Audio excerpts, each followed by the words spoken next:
I would just like to reiterate that by a few things that I'd like to say, and also the song and the message that it has within it. You know, when Christ came to this world, he was 100% human and 100% God. Being 100% human, he felt every emotion. He experienced every pain, just like you and I. In saying that, I'd also like you to think just a moment of the worst possible thing that can come to your mind as far as sin. Get that in your mind just a minute. Now multiply that by billions. Not millions, billions.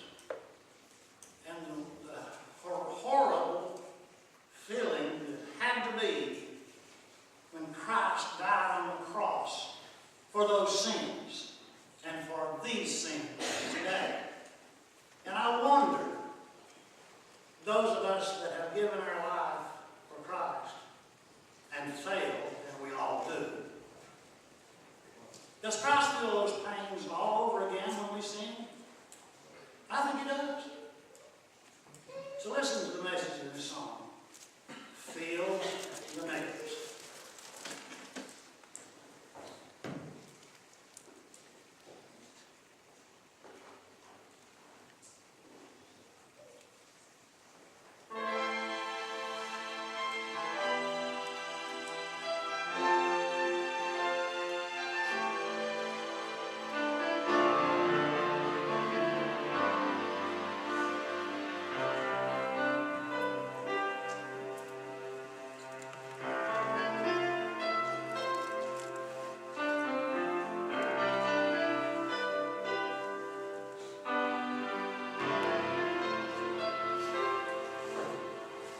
They tell me Jesus died for my transgressions, and that he paid the price a long, long time ago,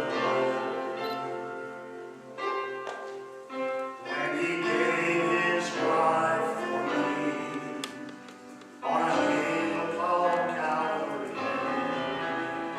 There's something else to know.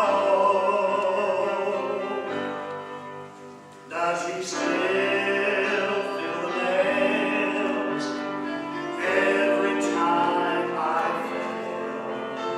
And I hear that crowd cry, crucify again. Are we causing him pain? Things have got to change. I just can't bear the thought of hurting again.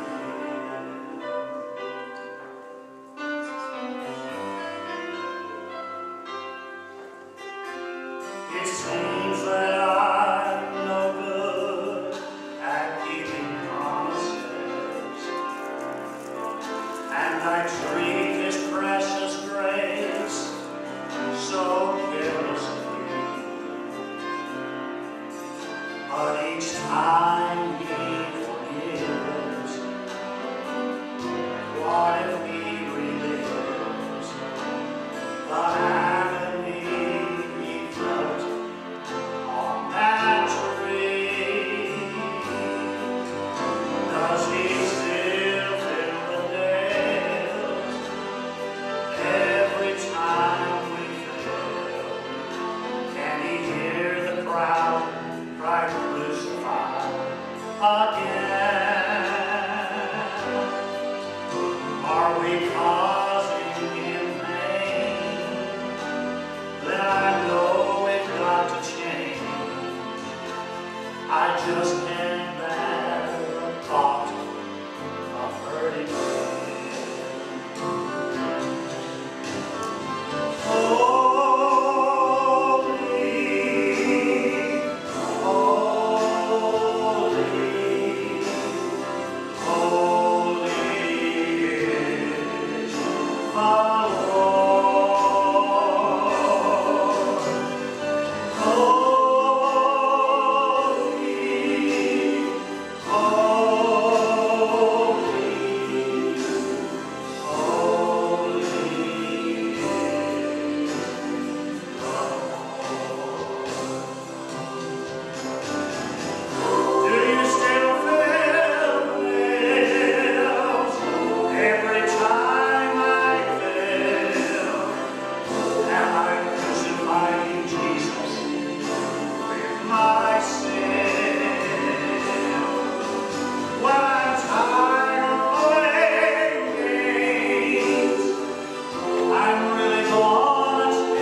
lost. You know, we've got all kinds of devices today that try to give us directions. GPS devices, you know, those kind of things, the global positioning systems. I've got one on my phone, you know, that it'll tell me where to go. One day we traveled around, I had my phone on, I had the one on the car on, you know. And listen, they were both given two opposite directions, you know.